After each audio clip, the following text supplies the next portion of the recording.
प्रश्न बड़ा प्यारा। संघ के एक सज्जन हमको मिले,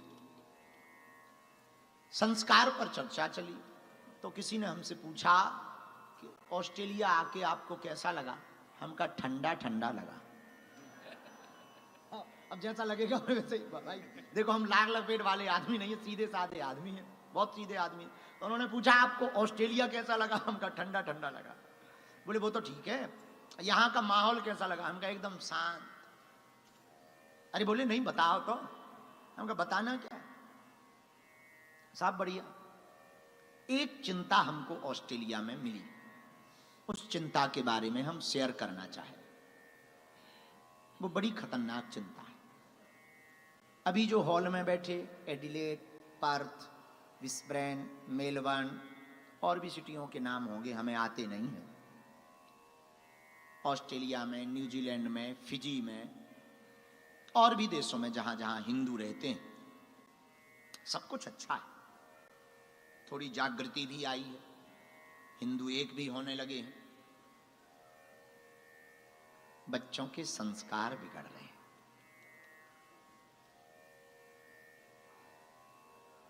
बेटा बेटी फ्रीडम के नाम पर माता पिता से अलग हो रहे हैं।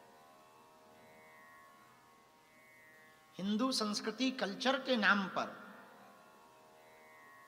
उनको ऊबन होती है। दूसरों के कल्चर उनको बड़े सम्मानजनक लगते हैं। दूसरों की संस्कृति तुम्हारे बच्चों को बड़ी आकर्षित कर रही, खुद की संस्कृति नहीं कर रही। ये इस देश का सबसे बड़ा दुर्भाग्य है, सभी हिंदुओं का दुर्भाग्य। निश्चित रूप से ऑस्ट्रेलिया बहुत प्यारी, बड़ा प्यारा देश है। शांति है, पवित्रता है, बहुत सुंदर वन है, व्यवस्थित जीवन है।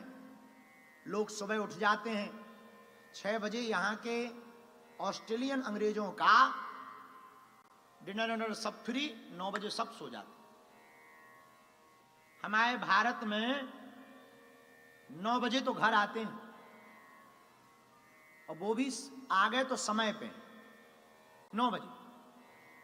भारत में 12, 1, 2 बजे भोजन करते हैं, 4 बजे सोते हैं और 10 बजे उठते हैं। इधर 10 बजे हाफ डे हो जाता। तो हमें बड़ी हंसी आई भारत पर और यहां पर। भारत पर यह हंसी आई कि ये कल्चर सुबह वाला भारत का था। 4 बजे उठना, शाम को सायंकाल के पहले पा लेना और रात को जल्दी सो जाना। ये विदेशों ने स्वीकार कर लिया और विदेशों वाला कल्चर भारत ने स्वीकार कर लिया।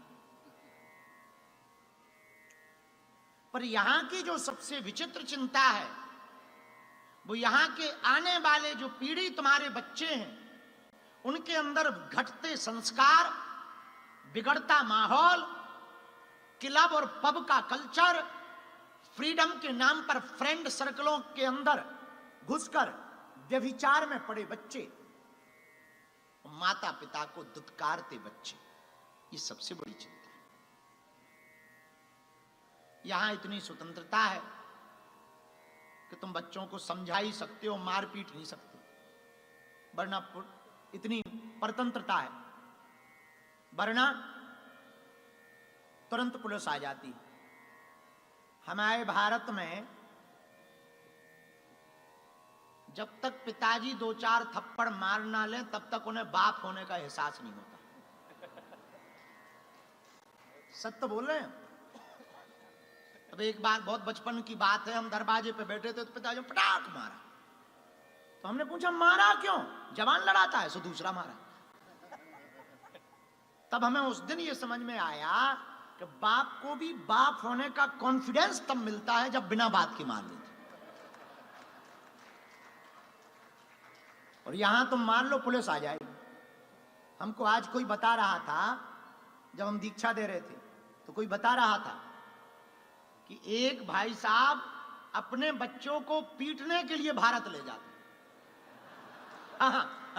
हाँ, कौन थे वो? कौन बता रहे थे? आप लोग जब बैठे थे तभी तो बता रहे थे। हाँ, अब बोले वो पीटने के लिए, क्योंकि यहां पीटो तो वो पुलिस बुला लेता था, तो उसने टिकट करवाई। जैसे ही एयरपोर्ट पे उतरी, देव पटाख देव पटाख देव पटाख, तो उसने फोन कॉल किया इंडियन पुलिस को, तो इंडियन पुलिस आई। बोले why what is my father and fit fighting. तो इंडियन पुलिस ने कहा ये तो बाप का अधिकार है। और 2 घंटे बाद फिर से रिटर्न फ्लाइट। तो लड़के ने पूछा कि इंडिया आए क्यों थे, सो फिर पीटा। तो लड़के ने पूछा अब क्यों मारा, बोले इसीलिए तो लेके आए, 3.5 लाख रुपया इसी के लिए तो लगाया, क्योंकि ये ऑस्ट्रेलिया में नहीं कर सकते हैं, ये भारत में ही कर सकते हैं। बताओ। पर भैया बुरा ना मानना, ठीक है नियम है, टॉर्चर नहीं करना चाहिए, बहुत अच्छा नियम है। लेकिन जब बच्चे माने ना, तो क्या बच्चों को ये स्वतंत्रता है कि वो माँ बाप को टॉर्चर करें? 20 साल तक तुम्हें पढ़ाते हैं, जितने पढ़ने लिखने वाले बच्चे बैठे हैं ध्यान से सुनना, 20 साल तक तुम्हारे माँ बाप तुम्हें पढ़ाते हैं, तुम्हें जीवन देते हैं, रातों भर सोते नहीं हैं, तुम्हें भोजन के लिए, तुम्हें कपड़े देने के लिए, तुम्हारे फेस्टिवल के लिए, तुमको स्कूल बेहतर से बेहतर स्कूल में पढ़ाते हैं, ताकि हमारी बेटी हमारा बेटा पढ़े तो कल के दिन नाम रोशन करे। और तुम फ्रीडम के नाम पर, तुम फ्रेंड सर्कल के नाम पर, तुम अपने प्रेमी के नाम पर, तुम अपनी प्रेमिका के नाम पर उनको गाली बक्कर के अलग हो जाते हो। जब तुम संपन्न हो जाते हो, तुम उन्हें रोता हुआ छोड़ देते हो, उनकी बीमारी में भी नहीं पहुंचते। क्या यही स्वतंत्रता है? अगर ये स्वतंत्रता है तो निश्चित रूप से मूर्खता है। अगर ये स्वतंत्रता है, ये बात शायद कोई और नहीं बोल पाएगा, पर हम बहुत दावे के साथ हम ये बात कह रहे हैं, बेटा और बेटी जितने पढ़ने वाले हैं, भैया तुम भगवान को ना मिल पाओ तो चलेगा, तुम हमारी कथा ना सुन पाओ तो चलेगा, तुम हमारी कथा में ना आ पाओ तो चलेगा, पर कभी तुम माँ बाप को मत बुलाना। उनकी आंखों में आंसू मत रखना, क्योंकि माँ बाप के लिए तो तुम ही जीवन हो। कौन है वो, किसके लिए जीते? ये मकान बना रहे किसके लिए बना रहे? ये रातों भर काम कर रहे, ओवर टाइम किसके लिए कर रहे? तुम्हारे लिए ही तो कर रहे। और तुम फ्रीडम के नाम पर, तुम अपनी प्रेमिका या प्रेमी के नाम पर उनको दुत्कार देते, उनकी नाक कटवा देते। अरे ठीक है, माना हमने मोहब्बत बुरी नहीं है, माना हमने मोहब्बत बुरी नहीं है, पर माँ बाप से ज्यादा जरूरी भी नहीं है। हमने माना कि तुम्हारी मोहब्बत है तो वो बुरी नहीं है, आई एक्सेप्टेड माय डियर, पर माँ बाप से ज्यादा जरूरी नहीं। माँ बाप से ज्यादा जरूरी कुछ होना तो समझ जाना तुम गलत रास्ते पर। और जितने माँ बाप आज की कथा सुन रहे हैं, शायद तुम्हारे काम आए। हम प्रार्थना करना चाहेंगे, हमारी इस बात के वीडियो को आप जरूर अपने बच्चों को सुनाना। हमें अंग्रेजी तो आती नहीं, आप जरूर ट्रांसलेट करके सुनाना, शायद किसी बच्चे का जीवन बच जाए। क्योंकि हमने इस देश में, भारत में, भारत के बाहर बहुत देशों में घरों को बिगड़ते हुए, बिखरते हुए देखा है, घरों को बर्बाद होते हुए देखा है, माँ बाप को रोते बिलखते देखा है। हमने उन आंसुओं को देखा है। हमारे पास लोग आते हैं पीड़ा लेकर, वो कहते गुरुजी सब कुछ है, बस बच्चे पास नहीं, सब कुछ है, बेटा चला गया है, बहू के साथ रहता है, बहू आने नहीं देती है, गुरुजी और तो सब ठीक है, हम अपने पोते का मुंह देखना चाहते, पर वो मिलने नहीं देते। भारत के एक वृद्धाश्रम हम गए और हमारी तो उस दिन से लो वृद्धाश्रमों की स्थिति देख करके हालत खराब। हम जैसे वृद्धाश्रम गए तो सब हमें मिलने आए, वहां के बूढ़े दादा दादी जितने रहते थे ना, सब हमको मिलने आए, सबने आकर के हमें प्रणाम किया। पर एक दादा दादी दरवाजे की खिड़की लगी थी कोने पे, उस खिड़की के पास खड़े थे, उन्होंने हमारी तरफ देखा पर वो हमें मिलने नहीं आए। हम सबको, किसी को पार्ले जी बिस्कुट दे रहे थे, किसी को कपड़ा दे रहे थे, किसी को मिठाई दे रहे थे, उनके लिए भी हमने रख रखी थी। तो हमने एक बूढ़ी माँ से पूछा, माँ ये जो दरवाजे की खिड़की के पास खड़े हैं ये क्यों नहीं आ रहे, ये क्या देख रहे हैं उस तरफ? उस माँ ने जो जवाब दिया, हमारा तो दिल फट गया। पता है वो क्या बोले?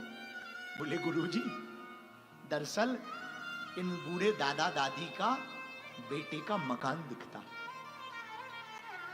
सामने इनका बेटा रहता वृद्धाश्रम के सामने, और ये अपने नाती इनका छोटा है, उसको देखने के लिए पूरे दिन दोनों खिड़की पर खड़े रहते। जब वो स्कूल जाता है तो बस में बैठने के लिए बाहर निकलता है तो वो उसको देखने के लिए पूरे दिन भर खिड़की पर खड़े। हमारी हाथ जोड़कर प्रार्थना, तुम अमीर बन पाओ या ना बन पाओ, अमीर वो नहीं है जिन पर लाखों करोड़ों रुपया है, जिन पे गाड़ियां हैं, जिन पे मकान है। भैया, अमीर तो वो हैं जिनके माँ बाप उनके साथ हैं। अगर तुम्हारे माँ बाप तुम्हारे साथ नहीं है तो तुम्हारी बादशाहत, तुम्हारी अमीरी, तुम्हारी उपलब्धियां किसी काम की नहीं है। ऐसे अनेक अंग्रेजों के घर हैं जो फैमिली के साथ रहते, अनेक हैं। और आज भारतीयों की हालत खराब है। बुरा ना मानना, ये बात कड़वी जरूर है पर सच है। आज भारतीयों की हालत खराब है। क्या तुम्हारी माँ ने इसीलिए जन्म दिया? वो रातों भर सोई नहीं तुम्हारे लिए, 9 महीना तुम्हें कोख में रखा, सिर्फ इसीलिए कि कल हमारी बेटी, हमारा बेटा बड़ा होगा, हमें जरूरत पड़ेगी तो हमारे साथ खड़े होंगे।